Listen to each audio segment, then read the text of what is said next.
Hello po mga kaibigan, I'm Vel. Nagbabalik naman po tayo for another video. So, I think yung last video natin nasa October yata yun or November. Basta medyo matagal-tagal na din. Kaya, gusto kong i-share sa inyo yung ating mug na isa-sublimate. So, nabili ko siya sa Potolac kay Sir RJ.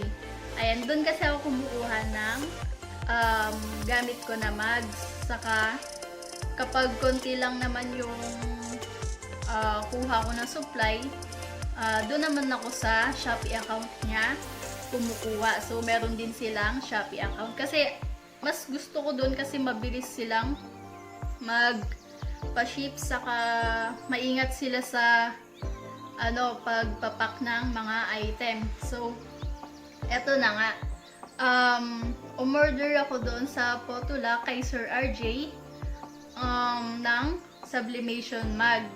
So, pagkadating sa akin ng item, nakita ko meron siyang merong pa-free na neon mug, saka glitterize na mug. So, ang cute niya lang kasi, eto, papakita ko lang yung neon mug. Ito yung neon na mugs. So, ayan, 'di ba? Nakakatuwa yung kulay niya. Ayan. O, 'di ba? Nakakatuwa yung kulay niya.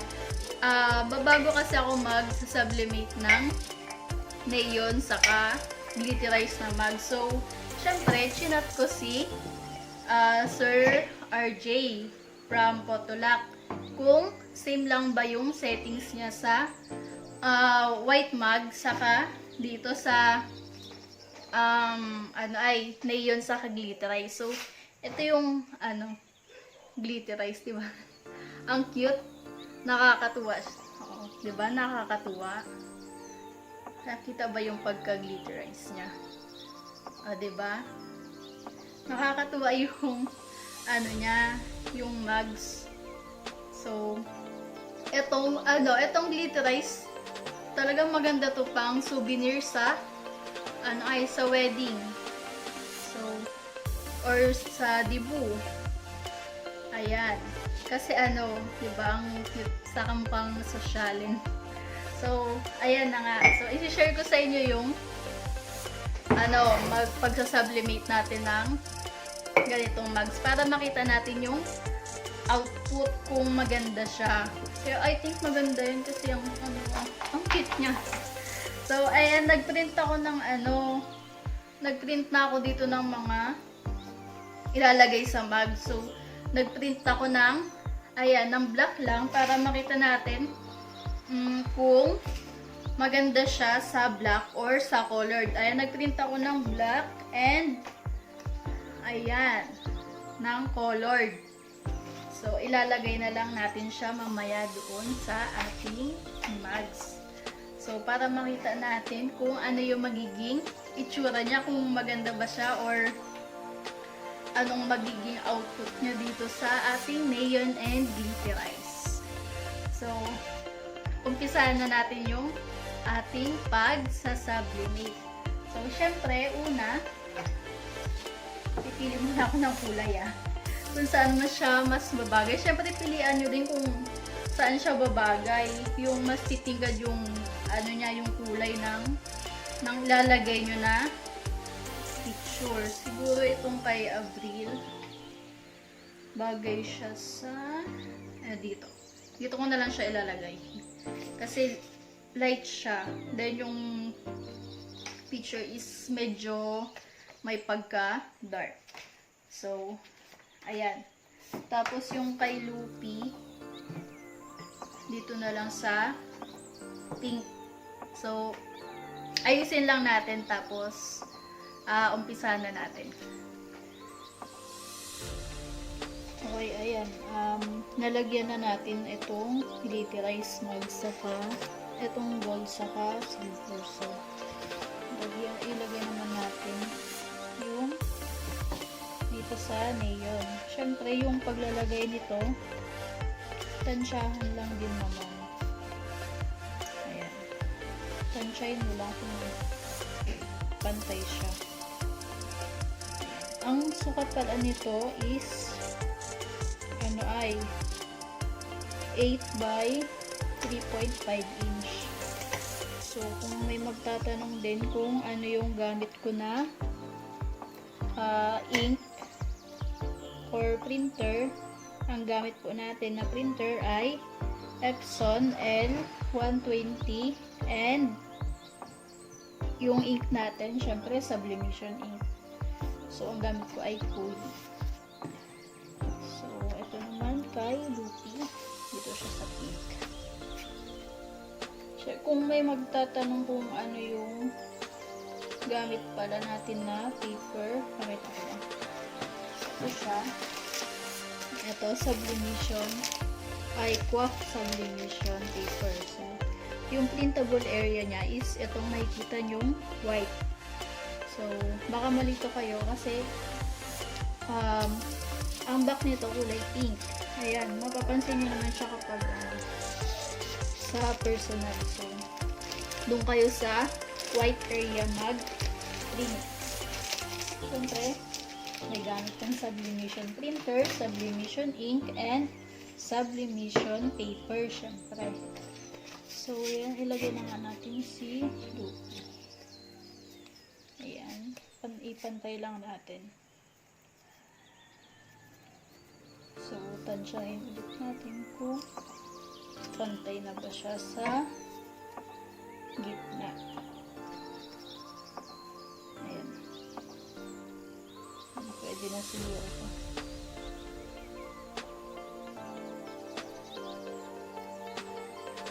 Ayan. Tapos, syempre yung tape natin is thermal tape. So, syempre, ilalagay ko yung link sa baba kung yung link ng ano pala, ng Shopee account ng Potluck and ng Facebook account ni Sir RJ para makapag-inquire din kayo syempre. So, ito yung gamit ko. Nalibutan ko ng buksan. Ito yung gamit ko. QAF din na digital mag-press. So, nabili ko din to sa sa Potluck. Actually, lahat ng gamit ko sa Potluck galing eh. Pati yung kit press ko saka Cameo. So, ayan sa kanila galing. Natanggal yung sa loob. Idikit lang natin ulit. Ayan.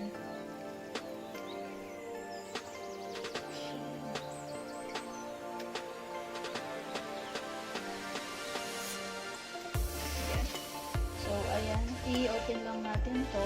Long press lang natin para mag-open siya. So, ang settings ko dito ay 190 degrees by 120 seconds. So, ang pagsaset ng timer nito, i-press mo lang ito, yung sa, niya, sa degrees niya. Ayan, pwede ka nang mag-adjust. So, ayan. Pati ganun din sa timer.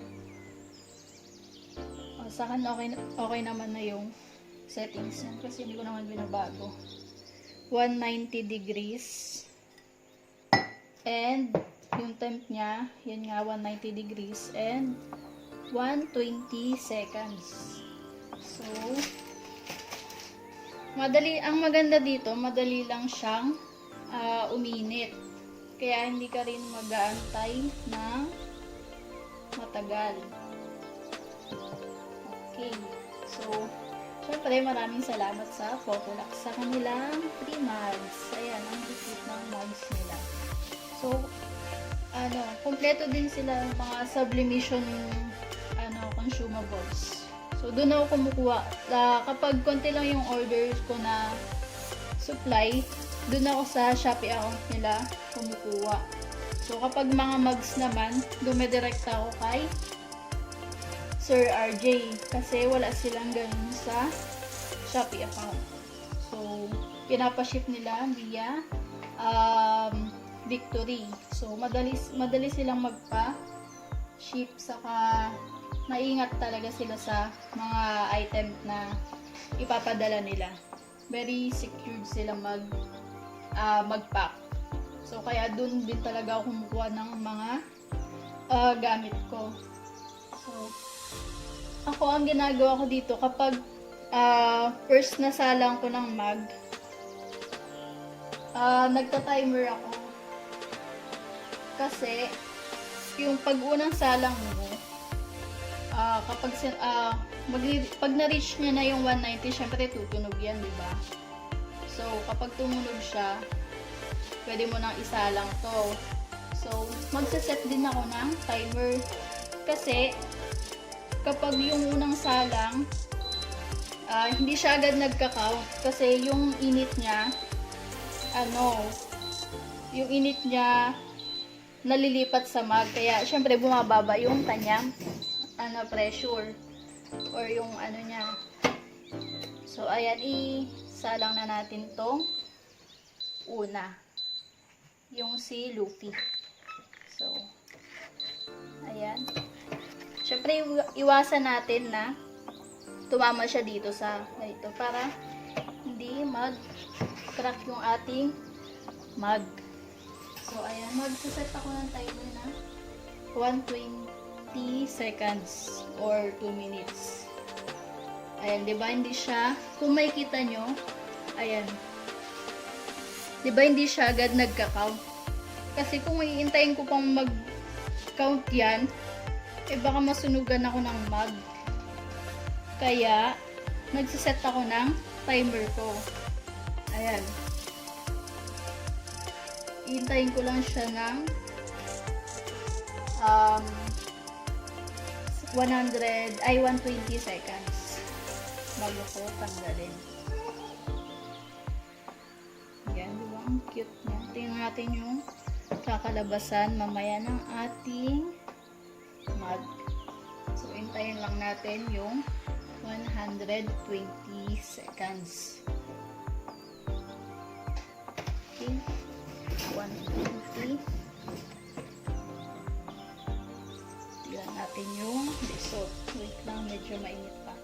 Isa lang muna natin tong isa.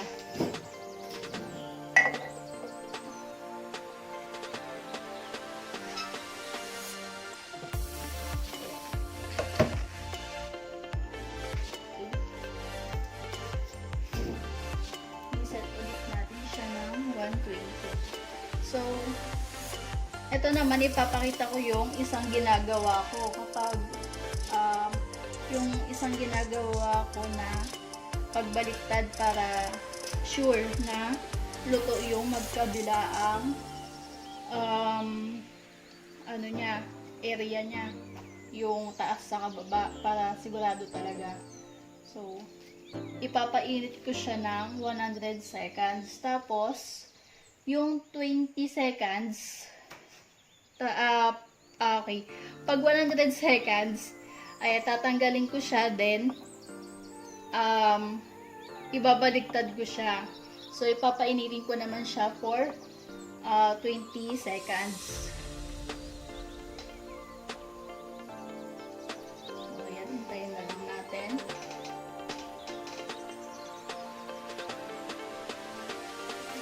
Ibaliktad naman natin siya for 20 seconds naman.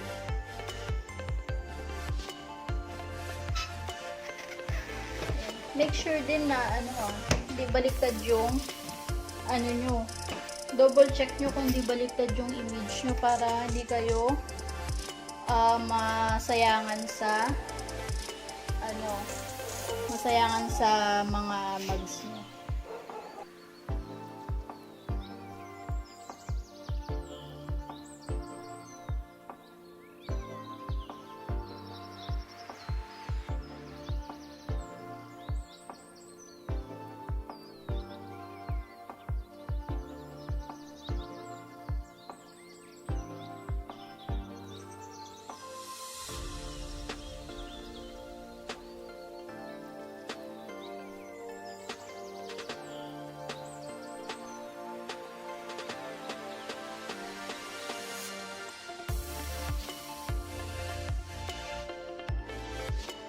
Okay, tatanggalin na natin siya. Siyempre, mainit pa siya kaya kailangan natin ng panungkit para init na. So, ingat lang kayo. Long cute. O, diba? Ayan o, ang cute niya. Ano to? Glitterize naman. So, ayan. Picture ni Park Seo-joon. Di ba ang cute niya? Ayan, kita ba? Okay. Ayan, ang ganda. Okay, yung isa naman. Yung ating gold na glitterize. Wow! Ang ganda niya, promise. Ang cute niya. Ayan, oh. Diba ang cute? Wala, ang ganda niya talaga, promise. Ang cute ng ano niya, kulay.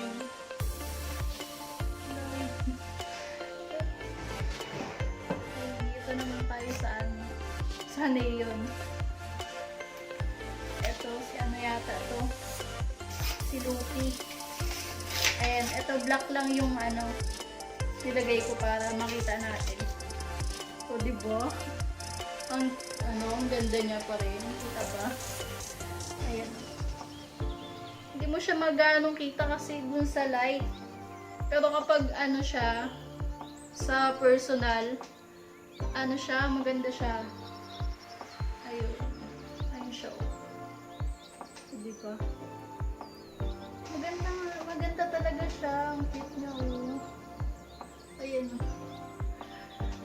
Hindi masyadong ano kasi yung light niya. Ayan. Kulay pink. Ito naman next yung colored na print natin si Avril. Kaya yung matanda. Ayun.